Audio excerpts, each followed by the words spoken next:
Price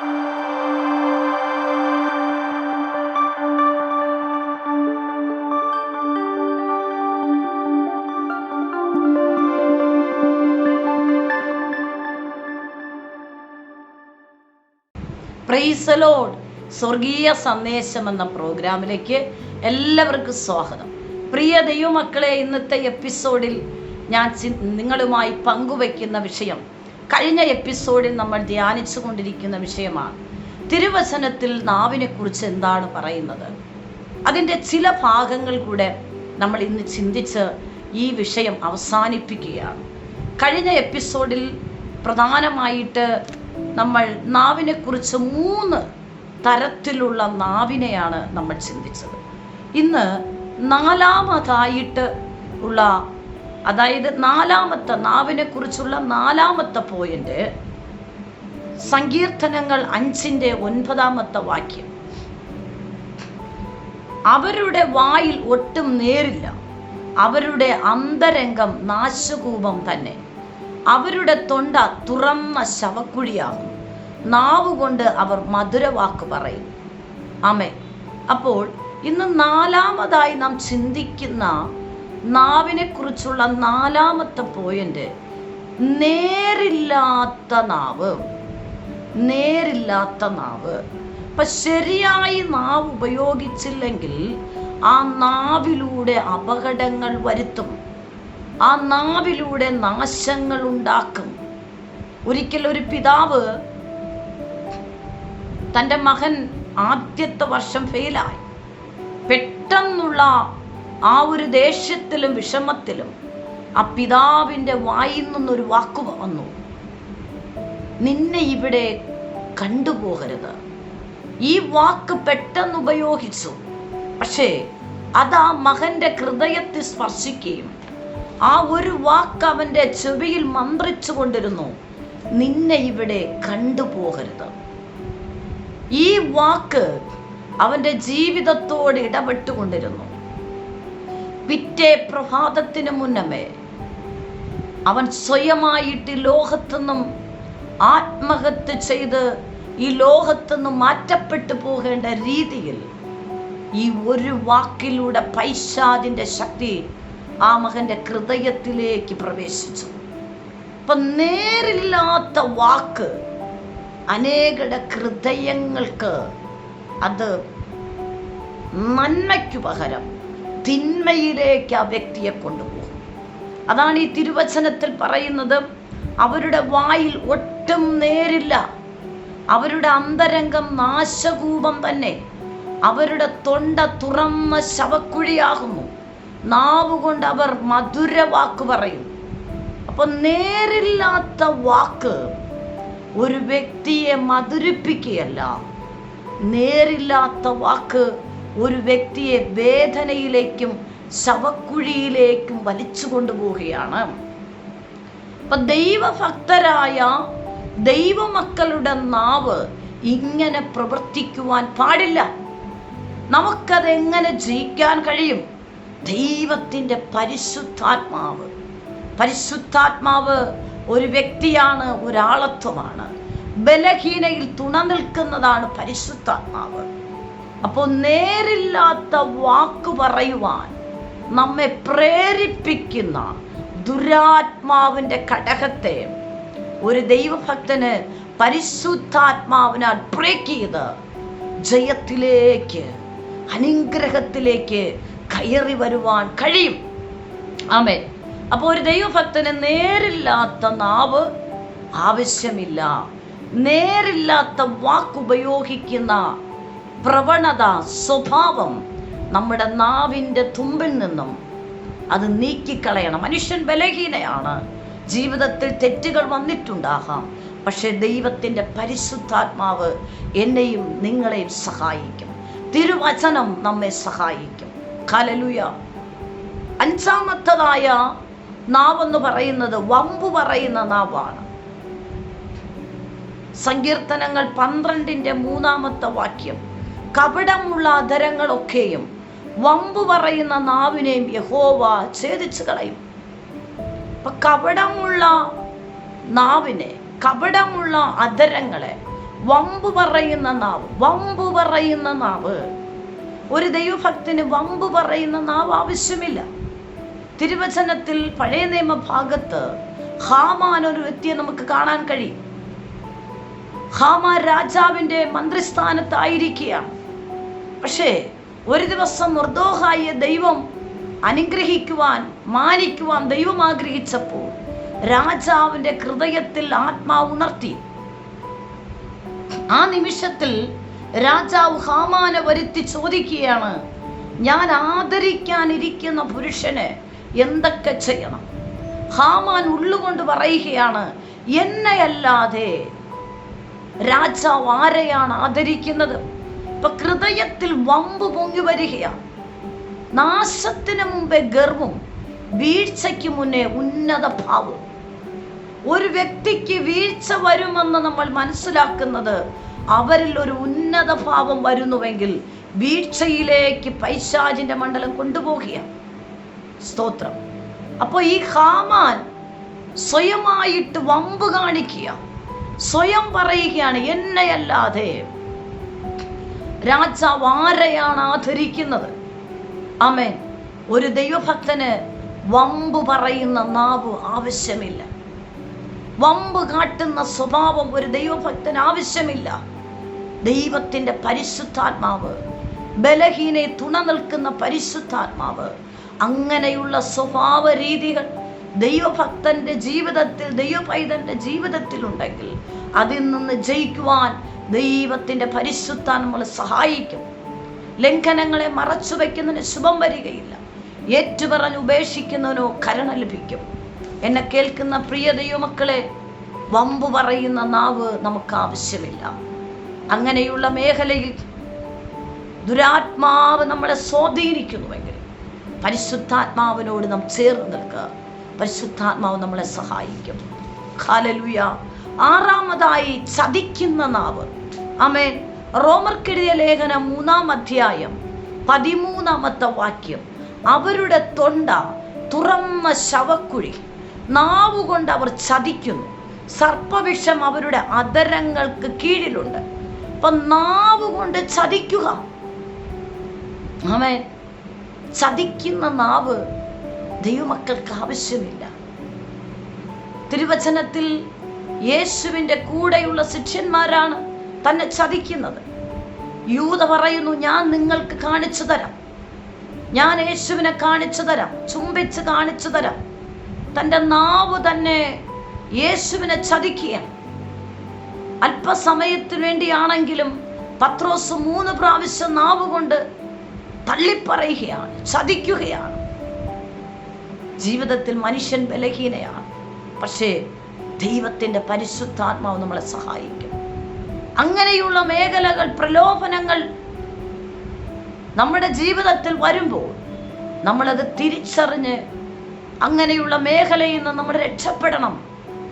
കാരണം നമ്മുടെ വ്യക്തിപരമായ ജീവിതത്തിനും വിടുതലുകൾക്കും നന്മകൾക്കും അനുഗ്രഹങ്ങൾക്കും തടസ്സമായി ഈ ചതിക്കുന്ന ദുരാത്മാവുമായിട്ട് ഒരു ദൈവഭക്തൻ കണക്ട് ചെയ്യരുത്. അങ്ങനെയുള്ള വിഷയങ്ങൾ വന്നിട്ടുണ്ടെങ്കിൽ വീണ്ടും ആവർത്തിക്കാതെ അതിൽ നിന്ന് പാപബോധമുണ്ടായി, നീതിബോധമുണ്ടായി നാം അതിൽ നിന്ന് രക്ഷപ്പെടണം. അതെങ്ങനെ സാധിക്കും? ദൈവവചനത്തിൽ ആശ്രയിക്കുക, കർത്താവിൽ ആശ്രയിക്കുക, പരിശുദ്ധാത്മാവിൽ നമ്മൾ ആശ്രയിക്കുക. ആ മേഖലയിൽ നിന്നും ദൈവത്തിൻ്റെ പരിശുദ്ധാത്മാവ് നമ്മെ വിടുവിക്കും. ആമേൻ. ഒരിക്കൽ കുറച്ചൊരു ചെറിയ ഒരു കൂട്ടം ഒരുമിച്ച് നിന്ന് അവരെ കൂട്ടത്തിൽ ഇല്ലാത്ത ഒരു വ്യക്തിയെക്കുറിച്ച് അവരെല്ലാവരും ഒരുമിച്ച് സംസാരിച്ച് ഒരുമിച്ച് യെസ് പറഞ്ഞ് പിരിയുകയാണ്. എന്നിട്ട് ഇതിലുള്ള ഒരു വ്യക്തി ആരെക്കുറിച്ചാണോ അവരൊരുമിച്ച് സംസാരിച്ചത് ആ വ്യക്തിയോട് ചെന്ന് സംസാരിച്ചു, ഇന്ന വ്യക്തി തങ്ങളെക്കുറിച്ച് ഇന്നതുപോലെ സംസാരിച്ചു. ചതിക്കുകയാണ്. അപ്പോൾ എല്ലാവരും കൂടെ ഒരുമിച്ച് നിന്ന് സംസാരിച്ചിട്ട് ഒരു വ്യക്തിയെ മാത്രം ആ കുറ്റം ചുമത്തുകയാണ്. ആ നാവ് ചതിക്കുകയാണ്. മനുഷ്യൻ അങ്ങനെയാ. സ്തോത്രം. പക്ഷേ പ്രിയപ്പെട്ടവരെ, ഒരു ദൈവഭക്തന് ചതിക്കുന്ന നാവ് വേണ്ട. കുറവുകൾ വന്നു പോകാം, സാഹചര്യങ്ങൾ വരുമ്പോൾ ചിലത് പറഞ്ഞു പോകാം. പക്ഷെ ആവർത്തിക്കരുത്.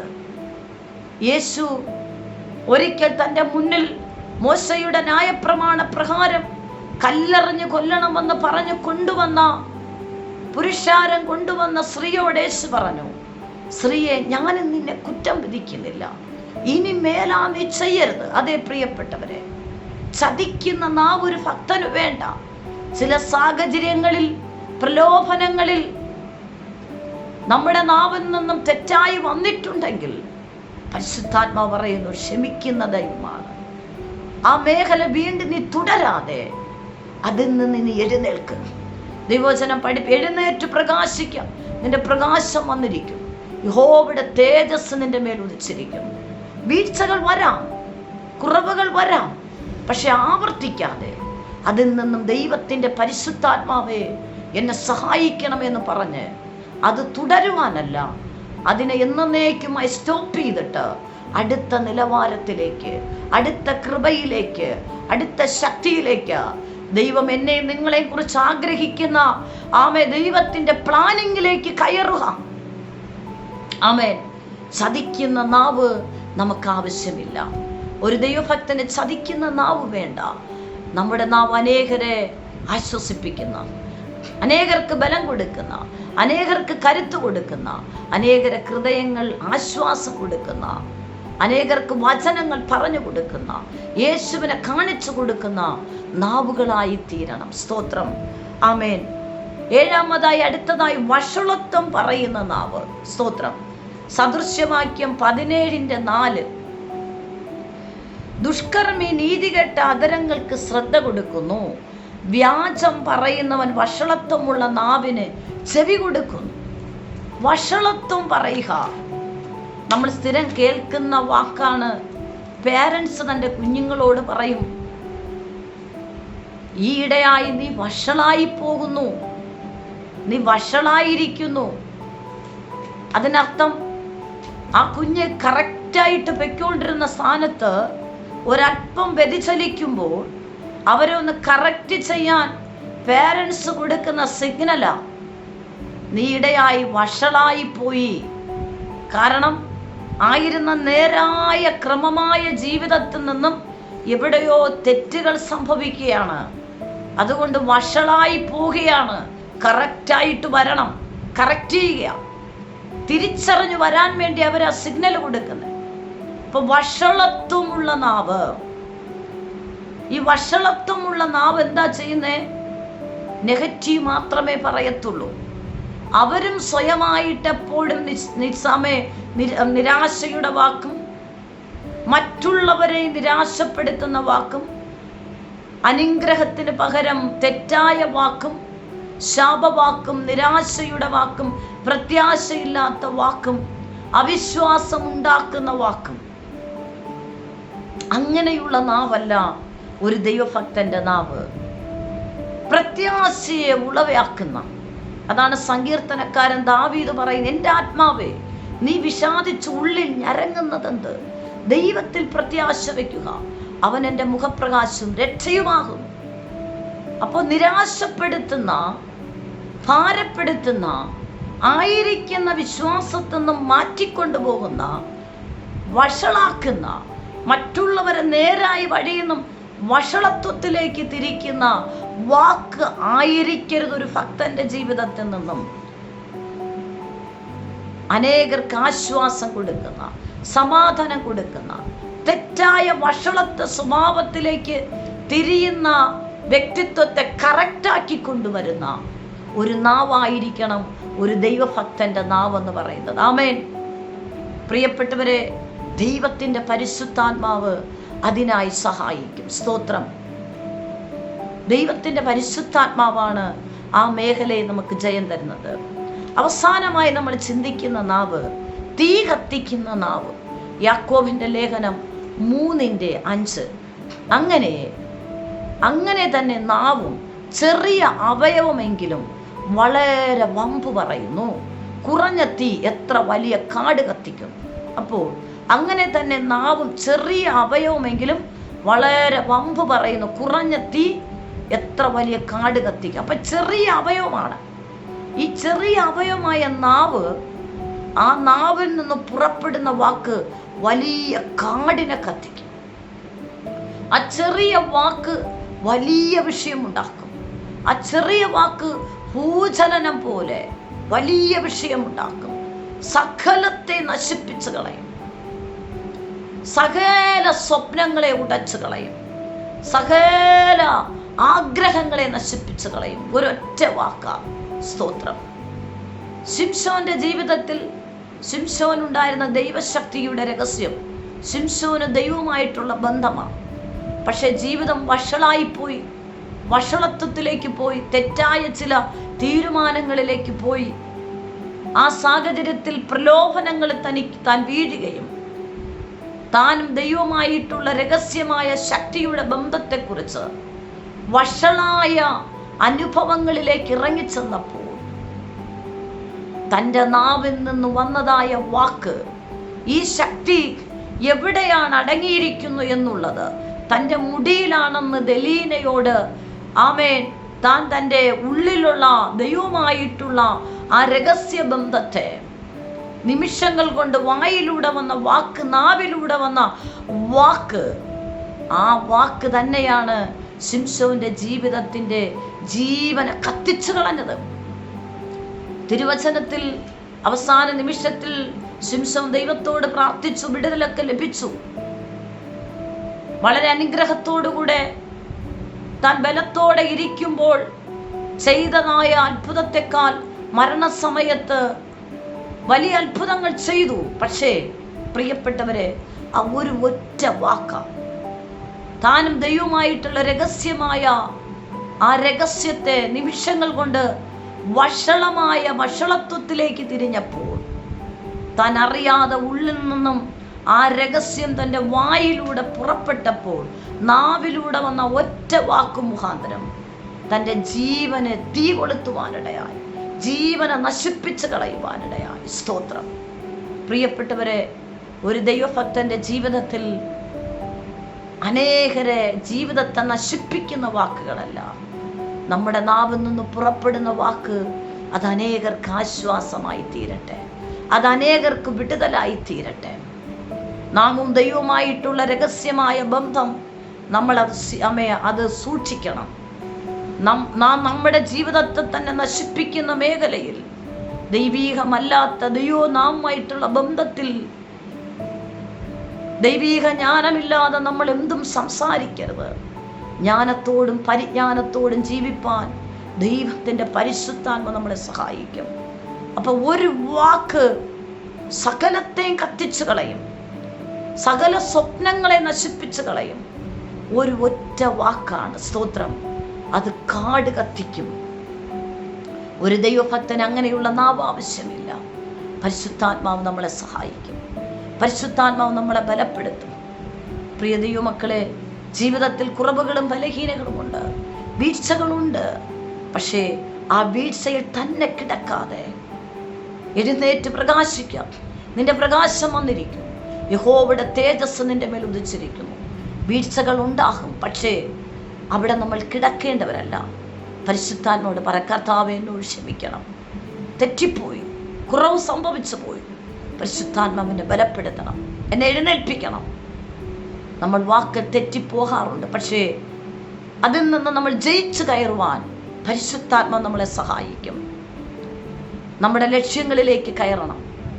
വീണ് കിടക്കുന്നിടത്ത് കിടന്ന് വീണ്ടും ലക്ഷ്യങ്ങൾ തെറ്റിപ്പോകുന്നവരായിട്ടല്ല. പത്രോസിന്റെ ജീവിതത്തിൽ വാക്കിലൂടെ ഒരു നിമിഷം യേശുവിനെ ഒറ്റയ്ക്ക് കൊടുത്തു, പക്ഷേ ആ പ്രതിസന്ധിയിൽ താൻ കിടന്നില്ല. ദൈവത്തോട് പറഞ്ഞു, കർത്താവേ ക്ഷമിക്കണമേ, കാരണം തന്നിൽ വാഗ്ദത്തമുണ്ട്. ആ സാഹചര്യത്തിൽ വാഗൊണ്ട് പറഞ്ഞുപോയി. ദൈവത്തോട് ക്ഷമ ചോദിച്ച് പ്രാർത്ഥിച്ച് ശക്തമായ അന്ത്യകാല ഉണർവിൽ പെന്തക്കോസ്തരുടെ നടുവിൽ അത്ഭുതകരമായിട്ട് മാളിക മുറിയിൽ ദൈവത്തിൻ്റെ വചനം ശുശ്രൂഷിക്കുവാനും തൻ്റെ വായിൽ നിന്ന് പുറപ്പെട്ട വചനം അനേകർ ആത്മാവിനെ കത്തിക്കുവാൻ പത്രോസിനെ പരിശുദ്ധാത്മ ബലപ്പെടുത്തി. നമ്മുടെ നാവുകൾ അതുപോലെ ആയിരിക്കട്ടെ. അനേകർക്ക് ആശ്വാസം കൊടുക്കുന്ന, അനേകർക്ക് ആത്മാവിനാൽ തീ കത്തിക്കുന്ന, അനേകരെ ബലപ്പെടുത്തുന്ന, അനേകരെ ശക്തീകരിക്കുന്ന അനുഗ്രഹിക്കപ്പെട്ട നാവായി തീരുവാൻ നമ്മൾ സമർപ്പിക്കണം. ദൈവീകമല്ലാത്ത ആ സ്വഭാവ രീതികൾ, അങ്ങനെയുള്ള ആ സ്വഭാവങ്ങൾ നാവിൻ്റെ തുമ്പിൽ നിന്നും നമ്മൾ എന്നേക്കുമായി അതിനെ ഉപേക്ഷിച്ച് പരിശുദ്ധാത്മാവുമായി കണക്ട് ചെയ്ത് നമ്മൾ ഒരു വിശുദ്ധ ജീവിതം നയിച്ച് പ്രാർത്ഥനയിൽ ബലപ്പെട്ട് മുന്നോട്ട് പോകുമ്പോൾ പരിശുദ്ധാത്മ നമ്മളെ ലക്ഷ്യങ്ങളിലേക്ക് എത്തിക്കും. എന്നെ കേൾക്കുന്ന പ്രിയപ്പെട്ടവരെ, ജീവിതത്തിൽ ഏതെങ്കിലും മേഖലയിൽ വീഴ്ച വന്നു പോയെങ്കിൽ അവിടെ കിടന്ന് നിരാശപ്പെടാതെ വചനപ്രകാരം നീ എഴുന്നേറ്റ് പ്രകാശിക്ക്. കർത്താവ് നിന്നെ വിടുവിക്കും. നമ്മുടെ നാവുകൾ അനേകർക്ക് ആശ്വാസം കൊടുക്കുന്ന, അനേകരെ സമാധാനത്തിലേക്ക്, ക്രിസ്തുവിലേക്ക് നയിക്കുന്ന, നേരായ വഴിയിൽ നയിക്കുന്ന നാവുകളായി തീരുവാൻ പരിശുദ്ധാത്മ നമ്മളെ സഹായിക്കട്ടെ. ഞാൻ നിങ്ങൾക്കായി ഒരു നിമിഷം പ്രാർത്ഥിക്കാം. പരിശുദ്ധ കർത്താവേ, ഈ നിമിഷത്തിനായി നന്ദി. ഈ ശബ്ദം കേൾക്കുന്ന ദൈവജനത്തിനായി സ്തുതിക്കുന്നു.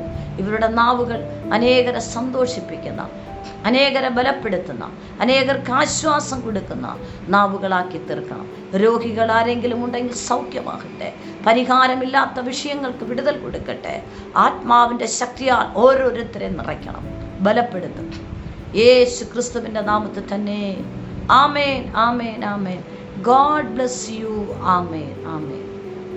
നിങ്ങൾക്കൊരു പ്രാർത്ഥന വിഷയമുണ്ടെങ്കിൽ ഈ സ്ക്രീനിൽ കാണുന്ന നമ്പറിൽ ഞങ്ങളെ കോൺടാക്റ്റ് ചെയ്യുക. ഞങ്ങൾ നിങ്ങൾക്ക് വേണ്ടി പ്രാർത്ഥിക്കും. എല്ലാ ആഴ്ചയിലും തിങ്കളും ശനിയുമാണ് ഈ സന്ദേശം നിങ്ങൾക്ക് ലഭ്യമായിരിക്കുന്നത്. ഈ സന്ദേശം മറ്റുള്ളവരുമായി നിങ്ങൾ പങ്കുവയ്ക്കണം. ഈ ചാനൽ ഇതുവരെ സബ്സ്ക്രൈബ് ചെയ്തിട്ടില്ല എങ്കിൽ സബ്സ്ക്രൈബ് ചെയ്യുക. ദൈവരാജ്യത്തിനായി നമുക്ക് ഒരുമിച്ച് കൈകോർക്കാം. കർത്താവ് നിങ്ങളെ ധാരാളമായി അനുഗ്രഹിക്കുമാറാകട്ടെ. ആമേൻ.